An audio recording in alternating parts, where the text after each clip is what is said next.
Damos comienzo a un nuevo programa, Servidores de Dios. Quien te habla es Manuel Cornejo. Estaré compartiendo la palabra de Dios y lo haré de una manera expositiva, versículo a versículo.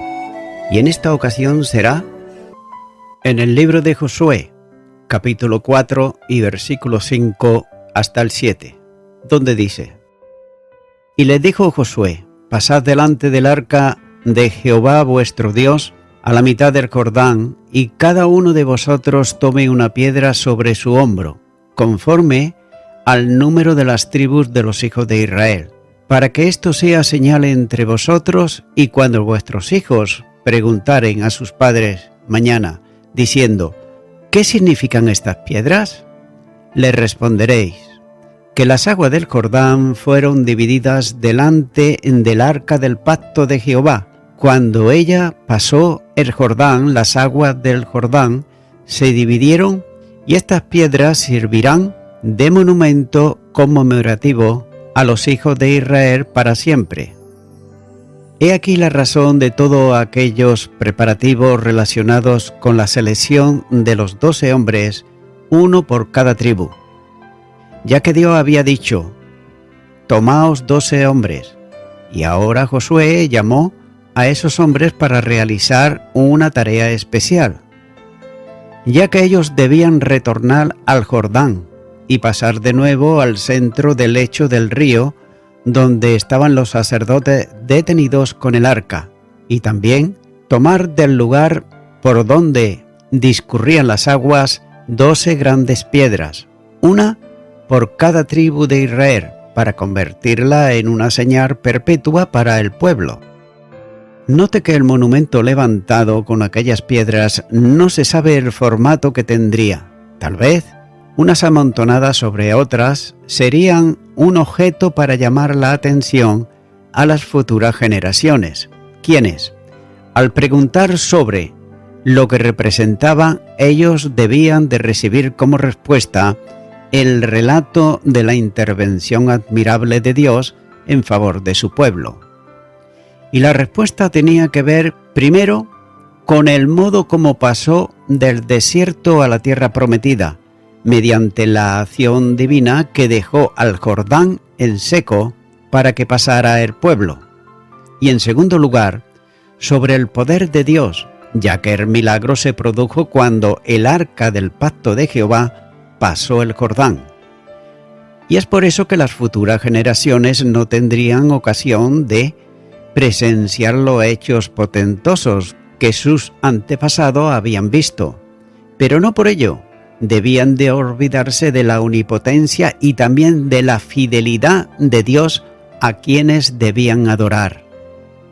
Los dos momentos cumbres en la nación son el de la liberación de Egipto y el de la entrada a la tierra prometida, ya que fueron acompañados de manifestaciones asombrosas del poder de Dios, abriendo paso a su pueblo para alcanzar primero la libertad y luego la bendición. No cabe duda que cada generación de israelitas debería ver en su época manifestaciones del poder de Dios, pero sin embargo, ninguna de ellas le daría una identidad como pueblo de Dios, semejante a las que ocurrieron en Egipto y también en Canaán. Es por eso que aquellos monumentos levantados en la llanura de Jericó serían un memorial permanente a la fidelidad de Dios. Todas las futuras generaciones podían confiar plenamente en aquel que después de más de 400 años había sido fiel en el cumplimiento de la promesa dada a Abraham. Note que la realidad de Israel como nación venía y se hacía real de aquella promesa fielmente cumplida por Dios, ya que Dios desea que su pueblo guarde también hoy fiel memoria de las bendiciones que obtiene en Cristo Jesús. Y aquellas piedras tomadas del Jordán representaban simbólicamente a las 12 tribus de Israel sacadas a victoria por la acción de Dios, representada en el arca del pacto que había entrado por ellos en el mismo lugar de donde habían sido arrancadas. El arca había detenido la corriente impetuosa del río que impedía la travesía del pueblo. Tal debe ser también la lección que, sacada de este pasaje, esté presente siempre en la mente de los creyentes en estos días. La Iglesia ocupa un terreno de victoria y también de bendición obtenido en razón de la muerte de Cristo, que sacó a la luz la vida y la inmortalidad por el Evangelio. Segunda de Timoteo, capítulo 1 y versículo 10. En momento semejante, aquellas piedras mandadas sacar del fondo del río por la autoridad de Dios, así también, note cómo Cristo llevó cautiva la cautividad. Efesios capítulo 4 y versículo 8. En ese sentido, la obra de la cruz adquiere también una admirable dimensión de victoria, ya que fue Cristo, en ella venció sobre los principados y potestades que retenían a los hombres sujetos a la esclavitud por el terror a la muerte, a fin de liberarlos de esa situación, cuando dice: así que, por cuanto los hijos participaron de carne y sangre, él también participó de lo mismo, para destruir, por medio de la muerte, al que tenía el imperio de la muerte, esto es, al diablo, y librar a todos los que por el temor de la muerte estaban durante toda la vida sujetos a servidumbre. Hebreos capítulo 2 y los versículos 14 y 15. Dios ha dado a su Hijo como trofeo y resultado de su obra un pueblo para sí. Todo lo que el Padre me da vendrá a mí, y el que a mí viene no le echo fuera. Juan capítulo 6 versículo 37. Ese pueblo, unido al Señor, es un eterno monumento memorial a la victoria de la cruz. Todos los creyentes que serán salvos a lo largo de la dispensación de la Iglesia son esa cautividad que Cristo desata, liberta y lleva en triunfo consigo. Para alcanzar a cada uno de los creyentes en su condición de perdición y trasladarlos por gracia a la de la vida, pero para ello el Señor tuvo que descender al lugar de condenación, a donde cada uno de los no convertidos se encontraban. El Salvador, que también ascendió a la gloria, tuvo primero que descender a las partes más bajas de la tierra. Efesios capítulo 4 y versículo 9. Y note cómo el pasaje no está refiriéndose a un hipotético descenso de Cristo a algún lugar después de su muerte, como fuera al Hades o a los mismos infiernos, sino que simplemente se refiere al grado máximo de humillación que el Hijo de Dios tuvo que asumir para ser salvable al más perverso y bajo de los hombres, esto es, a cualquiera de los pecadores. Y hasta aquí llegó Cristo para hacer posible la unidad de su Iglesia, como un pueblo, tomado del lugar de muerte y trasladado al de vida. Cristo descendió del cielo por amor a quienes estaban perdidos, y así lo enseña en Filipenses, capítulo 2 y versículos 6 al 8, cuando dice: el cual, siendo en forma de Dios, no estimó el ser igual a Dios como a cosa a que aferrarse, sino que se despojó a sí mismo, tomando forma de siervo, hecho semejante a los hombres, y estando en la condición de hombre, se humilló a sí mismo, haciéndose obediente hasta la muerte y muerte de cruz. Incapaces de hacer nada para salir de aquel estado y lejos de toda esperanza, nos enseña la palabra de Dios cuando dice: por tanto acordaos de que en otro tiempo vosotros, los gentiles, en cuanto a la carne, erais llamados incircuncisos por la llamada circuncisión, hecha con mano en la carne. En aquel tiempo estabais sin Cristo, alejados de la ciudadanía de Israel y ajenos a los pactos de la promesa, sin esperanza y sin Dios en el mundo. Efesios capítulo 2 y los versículos 11 y 12. Note cómo la iniciativa es de Dios mismo, quien descendió para buscar a los perdidos. El Evangelio de Lucas capítulo 19 versículo 10 dice: porque el Hijo del Hombre vino a buscar y a salvar lo que se había perdido. Note que Él vino a buscar a quienes ni le buscaban ni tenían interés en hacerlo. Romanos capítulo 3 versículo 11 dice: no hay quien entienda, no hay quien busque a Dios. Estos son tomados del estado de muerte y resucitado a vida, eliminado el obstáculo que los separaba de toda esperanza.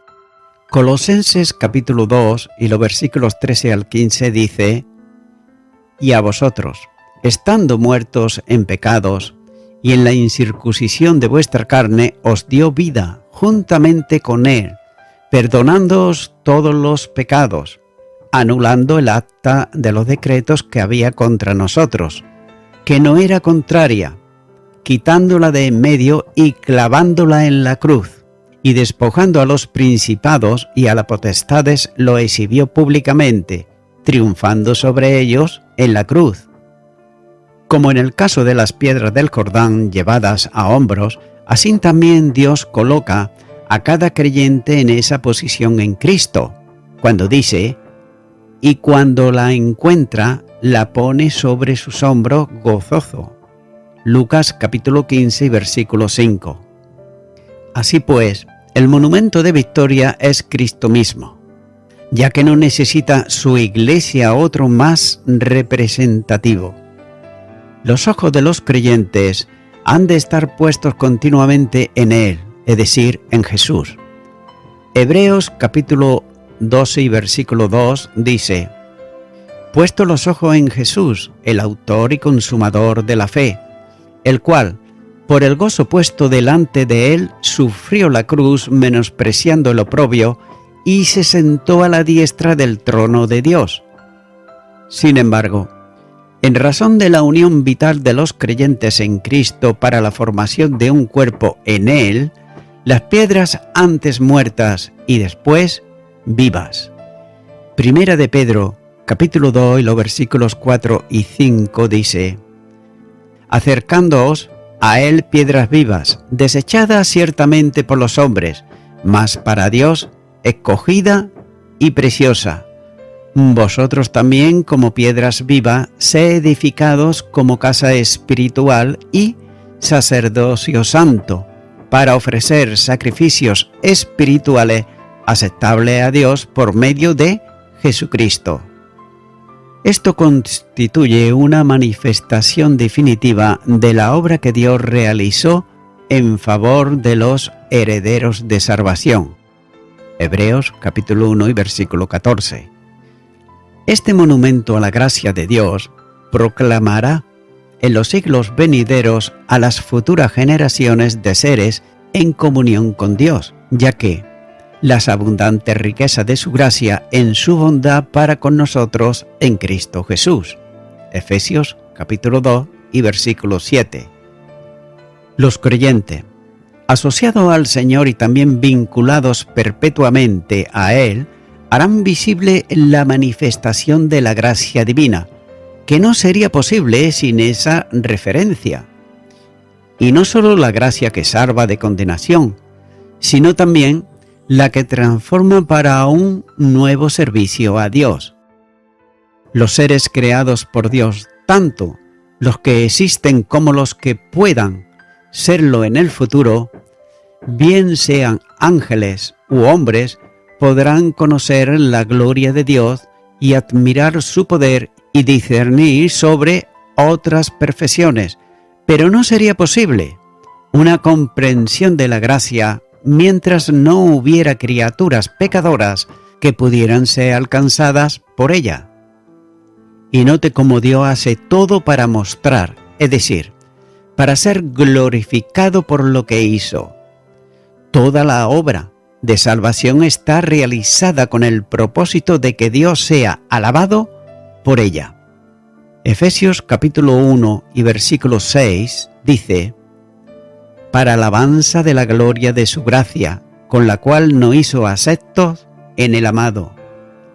El monumento testimonial a la obra de Cristo, que es la Iglesia, debe manifestar también el aspecto de la realidad salvífica en cuanto a redención, de igual manera que en cuanto a santificación.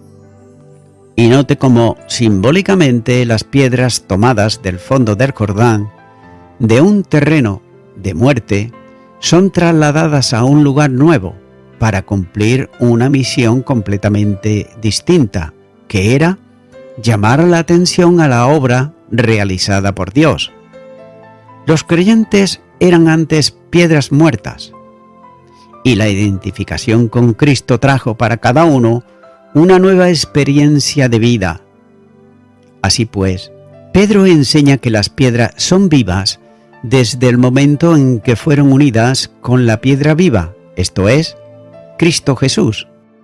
La primera carta de Pedro, capítulo 2, y los versículos 4 y 5, dice: acercándoos a él, piedra viva, desechada ciertamente por los hombres, mas para Dios escogida y preciosa. Vosotros también como piedras vivas ser edificados como casa espiritual y sacerdocio santo, para ofrecer sacrificios espirituales aceptables a Dios por medio de Jesucristo. Esta vida nueva debe ser manifestada visiblemente como testimonio al mundo, ya que los corazones de piedra insensibles y también desobedientes a Dios fueron dejados a un lado para ser sustituidos por corazones de carne, es decir, sensibles a Dios y obedientes a su voluntad.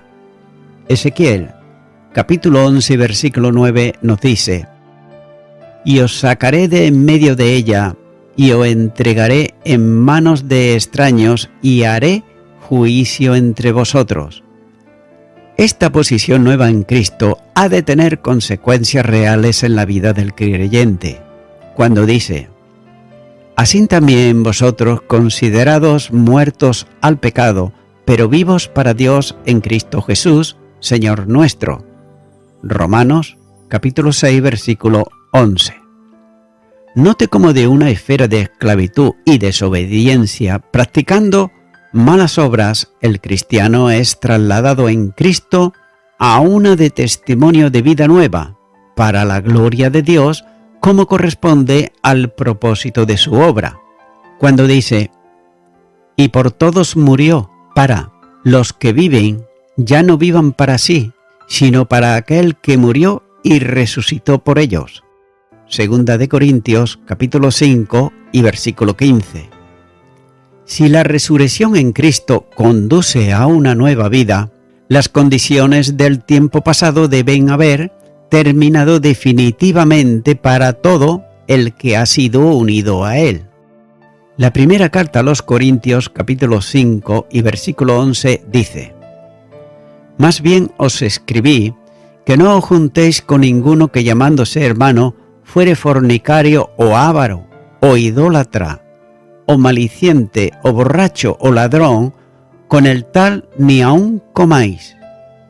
Y también la primera carta de Pedro, capítulo 4 y versículo 3 nos dice: baste ya el tiempo pasado para haber hecho lo que agrada a los gentiles, andando en lascivias, concupiscencias, embriagueces, orgías, disipación y abominaciones idolátricas.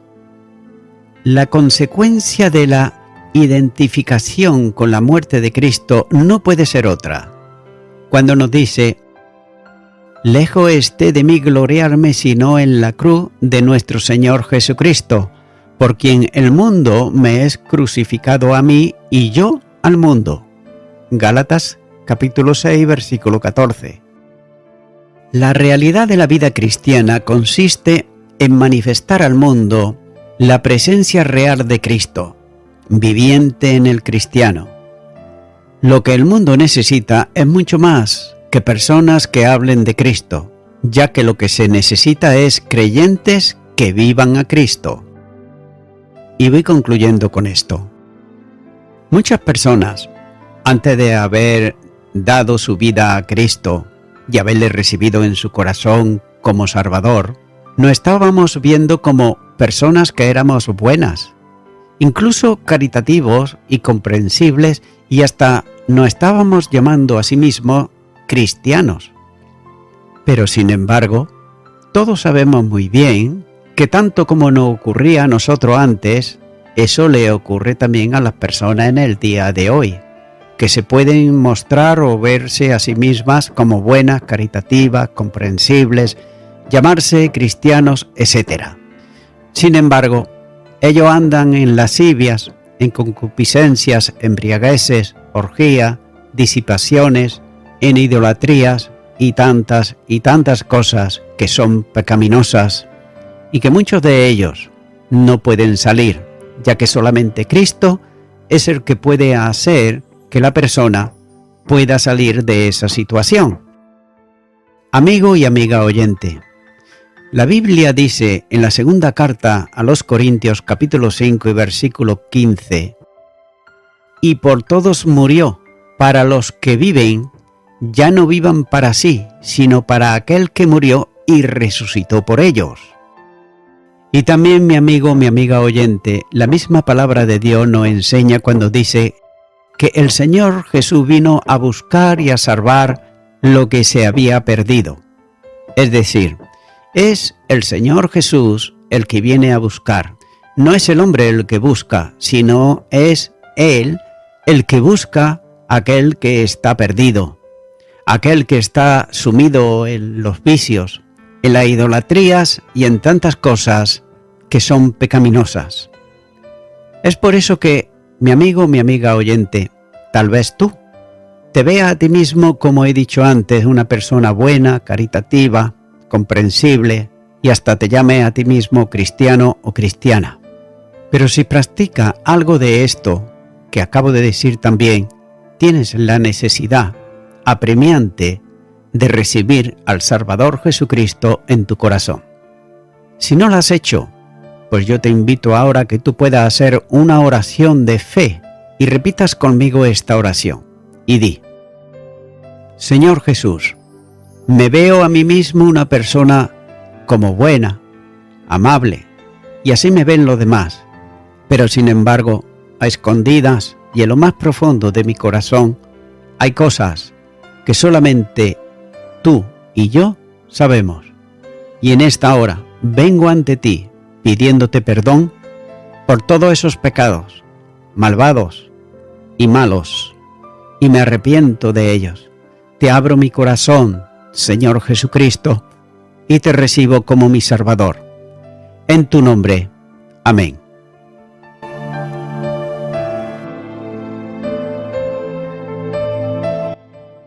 Amigo y amiga oyente, si tú has hecho esta oración de corazón, te recomiendo que comiences a orar a Dios, en primer lugar, en el nombre del Señor Jesucristo. Orar a Dios no es rezar, sino que es hablar con una persona. También te recomiendo que leas la palabra de Dios y lo hagas a diario. Comienza, por ejemplo, con el Nuevo Testamento. Y también, por último, te recomiendo que para que puedas crecer espiritualmente, te congregues en una iglesia cristiano-evangélica, donde se predique, se enseñe y se practique la sana doctrina y la palabra de Dios. Congrégate ahí y con el tiempo podrás crecer espiritualmente y también servir al Señor Jesucristo. Que Dios te bendiga. Y a toda la audiencia, nuevamente ya me estoy despidiendo de todos ustedes y será hasta el próximo programa. Que Dios os bendiga a todos.